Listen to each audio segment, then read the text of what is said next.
గాంధీ భవన్లో జూపల్లి మాట్లాడుతున్నారు. ఇప్పుడు లైవ్లో చూద్దాం. అంటే ప్రజాస్వామ్యాన్ని చులకన భావంతో చూస్తున్నావు, అంటే ప్రజల్ని చులకన భావంతో చూస్తున్నావు. నేనే సర్వం, నేనే మొత్తం, టోటల్ సర్వం, ఇంకా మిగతా వాళ్ళందరికీ ఏమి తెలియదు, ఏమి లేదని కింద అసలు ప్రజాస్వామ్యాన్ని కాలు రాస్తా ఉన్నావు. అసెంబ్లీ రాకపోవడానికి కారణం ఏంది? ఎందుకు రావు? ఈ అసెంబ్లీ నుంచి కాదా నువ్వు ముఖ్యమంత్రి అయింది? అసెంబ్లీ అంటే అంత చిన్న చూపా? తిన్నింటి వాసం దగ్గర కాదు అది, సామెత గుర్తు చేసినట్టు కాదు అది. నీవు ఈ అసెంబ్లీతోటి నువ్వు ప్రజల ఓటుతోటి శాసనసభ్యులు అయితే, శాసనసభ ద్వారా నువ్వు ముఖ్యమంత్రి అయితే ఈ అసెంబ్లీకి రావా?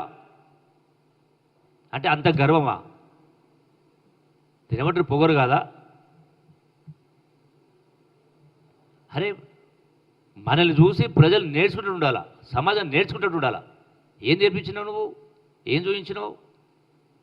అసెంబ్లీకి రాలే, సెక్రటరీ రాలే, మళ్ళీ ఉల్టా అంబేద్కర్ గురించి మాట్లాడతాడు, రాజ్యాంగం గురించి మాట్లాడతాడు. ఇప్పుడు 10 సార్లు చెప్పినావు. అగౌరవం చేసింది నువ్వు. ఏ రోజు దండలేసింది లేదు. ఈ కుటుంబ సభ్యులకు రాజ్యసభలో సీట్లు ఇస్తావు, ఏ నిష్ణాతుడని మళ్ళీ జ్ఞాపకం చేస్తావు. ఇప్పుడు 4 సార్లు చెప్పింటా. అంటే ఏ లెక్క ప్రకారం చూసినా ఈ రోజున అంటే కేవలం ఒక దుగ్ధ, అరే నాకంటే చిన్న వయసోడు ముందర నేను కూర్చోవాలనా? అంటే రేవంత్ రెడ్డి, బట్టి విక్రమార్క ఉంటే ఒక ముఖ్యమంత్రి, ఉప ముఖ్యమంత్రి, వాళ్ళ ఎదురుగా నేను కూర్చోవాలనా? నేను చిన్నోడ్నా? అంటే అట్లా ఆలోచించాల్సింది. నీకు ప్రజాస్వామ్యాన్ని గౌరవించాలి, రాజ్యాంగాన్ని గౌరవించాలి, విలువల్ని పెంపొందించాలా. నీ విలువల్ని కాలరాస్తూ ఇప్పటికి కూడా బుద్ధి తెచ్చుకోకుండా ఈ రోజున ఇంకా పొడుస్తా, నరుకుతా అని మాట జీర్ణించుకోలేకపోతా ఉన్నారు. కాంగ్రెస్ ప్రభుత్వం అధికారులు రావడాన్ని, ఈ ప్రభుత్వం ఏర్పడడాన్ని, ఇంత గొప్పగా బడ్జెట్ ఉండే వాస్తవికత దృక్పథంతో మోసాలు చేయకుండా, ప్రజలు మభ్యపెట్టే కార్యక్రమం చేయకుండా మరి వాస్తవిక బడ్జెట్ను ప్రవేశపెడితే దీన్ని మీరు జీర్ణించుకోలేక మీరు మాట్లాడుతూ ఉంటారు. వ్యవసాయాభివృద్ధికి 4వ వంతు నిధులు కేటాయించినట్ట. మనం అంటే ఆయన చెప్పిన దాని ప్రకారం నిధులు కేటాయించలేదు, రైతాంగం నష్టం చేస్తున్నారు కదా. 25% మొత్తం టోటల్గా వ్యవసాయ రంగానికి, రైతాంగం సంబంధించి అంటే ఇంత పెద్ద ఎత్తున బడ్జెట్ కేటాయిస్తే అది 70 అంటే ఆల్మోస్ట్ 1/4 అంటే ఈ రోజున 10 సంవత్సరాల తర్వాత ఈ రోజున అంటే ఇది లెక్క చూస్తే 17% వడ్డీలకే సరిపోతూ ఉంది. 17%, 25% వ్యవసాయానికి ఖర్చు పెడితే 17% గత ప్రభుత్వం చేసిన వడ్డీలకు అప్పులకే 17% ఖర్చు పెట్టాల్సి వస్తూ ఉంది. నెలకు సుమారుగా 4 నుంచి 5 వేల కోట్ల రూపాయలు కంతులు ఇన్స్టాల్మెంట్ కట్టే కార్యక్రమం. ఈరోజు ఇంకోటి దగ్గరగా మాట్లాడు, అది ఆ బంధు బంద్ అయింది, ఈ బంధు బంద్ అయిందని కదా. నువ్వు బంద్ చేయడానికి బంధు స్కీమ్ పెట్టినావా? కేవలం ఎన్నికలు గెలవడానికి దళిత బంధుని పెట్టి మాట్లాడినావు. ఇచ్చినవా నువ్వు 1,70,000 కోట్లు? కేవలం ప్రజలను మభ్యపెట్టి ఓటర్లు గెలవడానికి చేసినావు. అది వాస్తవిక దృక్పథంతోటి నిజంగా గనక గత 10 సంవత్సరాల కాలంలో ఈ తుగ్లక్ పరిపాలన కాకుండా కరెక్ట్గా బాధ్యతాయుతంగా చేసి ఉంటే ఇలా తెలంగాణ రాష్ట్రం ఎక్కడో ఉంటుండే. అంతర్జాతీయ స్థాయిలో భారతదేశంలో ఏ రాష్ట్రానికి కూడా మనం తక్కువ కాకుండా ఎదిగే స్థాయిలో ఉంటుంటివి. అది చేయకపోగా ఈ రోజున సంక్షేమానికి ఇయ్యలేదు, సాగునీటికి ఇయ్యలేదని మాట్లాడుతూ ఉన్నాడు.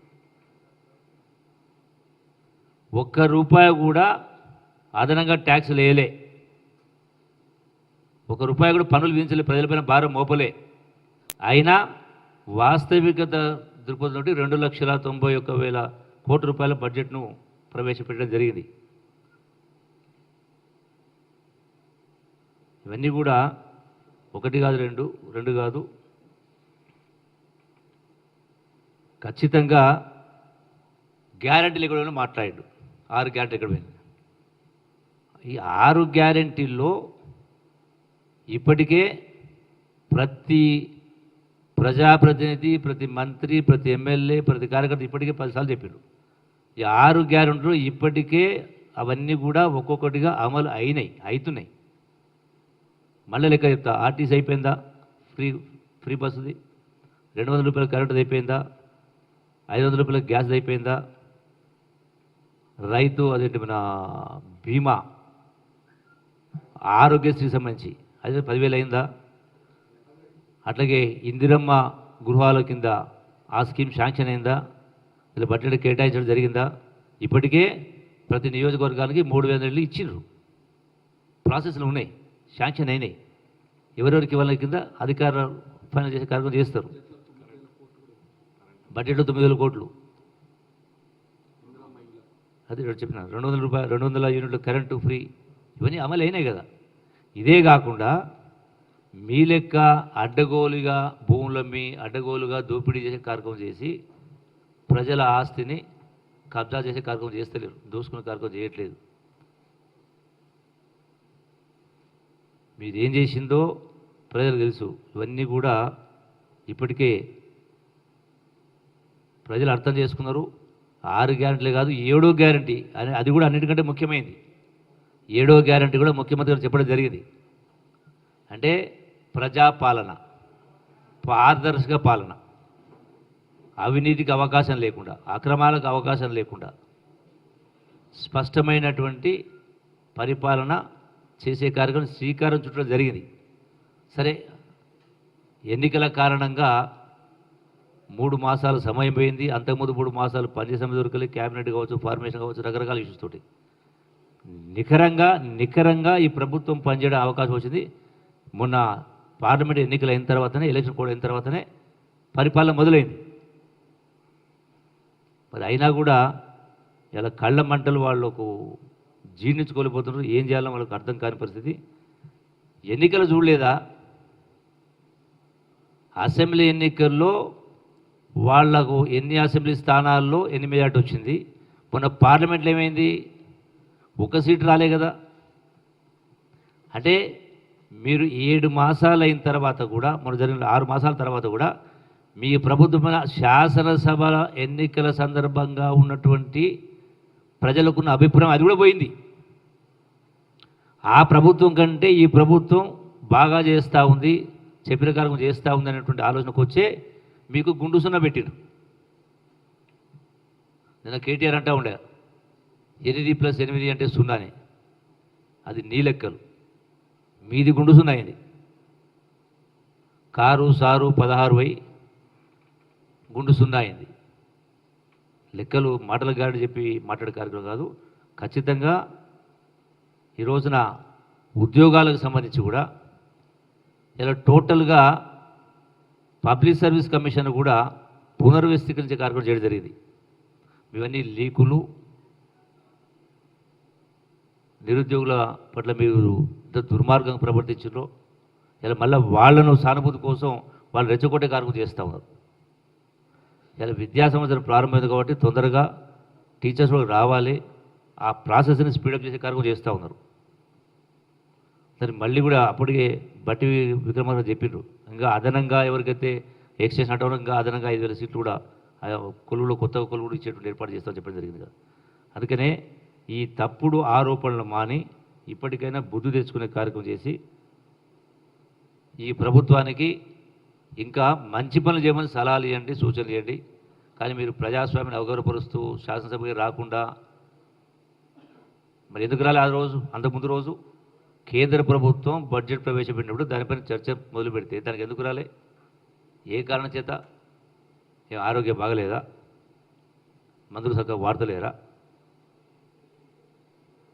ఏ లెక్క ప్రకారం? అంటే శాసనసభనే అవమానం చేసే కార్యక్రమం. ఈ శాసనసభ ఏంది? నాకు చాలా చిన్నది అనేటువంటి దుర్మార్గమైన ఆలోచన కాదా? ప్రజలకు అర్థమైతే లేదా? చిన్నోళ్ళైనా పెద్ద దేనిలో చిన్న ఒకసారి ముఖ్యమంత్రి అయినంత మాత్రాన గొప్పని కాదు. మీరు చూపించినటువంటి బాట ఏంది, దారేంది, విలువలేంది, నిజాయితీ ఏంది, పద్ధతి ఏంది, క్రమశిక్షణ ఇక్కడ ఇప్పటికైనా బుద్ధి తీసుకుంటే డెఫినెట్గా ఈ పార్టీ ఆ రెండు కూడా కుమ్మక్కైనాయి కాబట్టి, ఈ పార్టీ ఆ రెండు కుమ్మక్కైనాయి కాబట్టి 8+8 0 కాదు, ఈ పార్టీ ప్లస్ ఆ పార్టీ కూడా 0 అవుతారు. Thank you.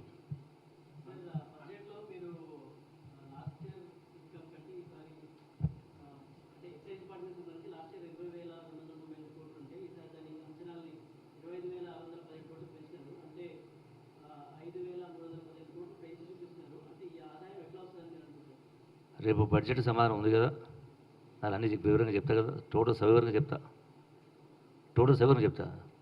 లెందీ సబ్జెక్టు ఒక నిమిషంలో అయిపోయేది కాదు. సో డెఫినెట్గా అంచనాలు ఏంది, వ్యవహారం ఏంది, అసలు ఈ పరిస్థితి కారణం ఎవరు? అలవాటు నేర్పించిండ్రు. ఒక్కరోజు నేను మానుకోమంటే మానుకుంటారా చిన్నపిల్లల? అరే వినమ్మా ఒకటి నువ్వు నేను మొదలేం చెప్పిన 2014లో 10,000 కోట్లు ఉండే, 2023 వాళ్ళు దిగిపోయిన నాటికి 30,000 కోట్లు అయింది. 3 పెంచిండ్రు. అంత గొప్ప పరిపాలన చేసిండ్రు. ఇలా ఒకటే రోజు దాన్ని తగ్గాలంటే అవుతుందా? సో డెఫినెట్గా అందుకనే రెండు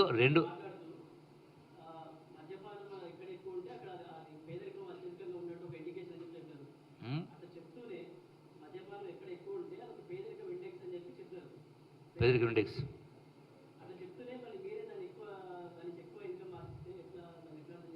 ఎవరు ఆశిస్తున్నారు? ఎవరు? అరే అట్లా కాదమ్మా. ఇప్పుడు అది ఎక్కువ రేట్లు పెంచడం కాదు, అంటే లీకేజెస్ కాకుండా సాంకేతిక పరిజ్ఞానం ఉపయోగించుకొని పిల్ఫరేజ్ కాకుండా చేసే ద్వారా అరెస్ట్ చేయడం, అక్రమ మార్గాన్ని పోవద్దని.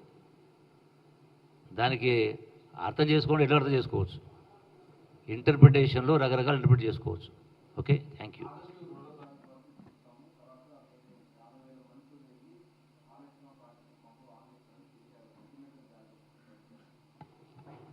ఇప్పుడు ఇప్పటికే ప్రజలు సమాధానం చెప్పిండ్రు, ఎన్నో మాట్లాడిండు. ఎన్నికల ముందు ఏం మాట్లాడిండు? మొత్తం మేము వస్తుంది కదా. అంటే ఆ సందర్భాన్ని సమయం బట్టి ప్రజలను రెచ్చగొట్టడం కోసం మాట్లాడే మాట తప్ప ఇంకొకటి కాదు. డెఫినెట్గా ఈ రోజున ఇంతకుముందే మా వాళ్ళు చెప్పారు కదా, ప్రాణహిత చేవేళ్లకు సంబంధించి 16 లక్షల ఎకరాలకు 36 నుంచి 39 వేల కోట్లు ఖర్చు అయ్యే ప్రాజెక్టును పక్కకు పెట్టి 1,20,00,000 సుమారుగా ఐ థింక్ సబ్జెక్టు కరెక్షన్ 1,20,000 కోట్ల రూపాయలు ఖర్చు పెట్టాడు. సో అన్నప్పుడు మరి ఎందుకంత జరిగింది? ప్రజాధనం దోపిడీ జరిగింది. నేను అసెంబ్లీ సాక్షి చెప్పిన, ఇటువంటి లంగవేషాలు వేసి మళ్ళీ తగుదనమ్మా అంటూ మళ్ళీ గొప్పగా మాట్లాడితే మాత్రాన ప్రజల అమాయకులు ఏం కాదు. ఇలా పాలమూరు ప్రాజెక్టు కూడా ఏం మాట్లాడాడు కేసీఆర్?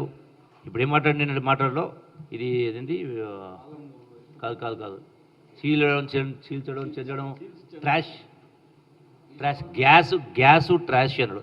నేను ఒక ఉదాహరణ చెప్తా. గ్యాసు ట్రాష్ అన్నాడు. పాలమూరు రంగారెడ్డి ఎత్తిపోతల భాగంగా నార్లాపూర్ రిజర్వాయర్లో కేసీఆర్ గారు ఎన్నికల ముందు ఒక పంపు స్విచ్ ఆన్ చేసిండు. నేను ఈ ప్రాజెక్టును జాతికి అంకితం చేస్తున్నాను, ఇంకా రేపటి నుంచి అన్ని లక్షల ఎకరాలు నీళ్ళు వస్తాయి అన్నాడు. అరే ఒక్క ఇంచు కూడా ముందుకు కదలు, ఇంకా సమయం చాలా పడుతుంది. సెకండ్ దానికి కెనాలే పూర్తి కాలే. మిగతా శాంక్షన్స్ లేవు.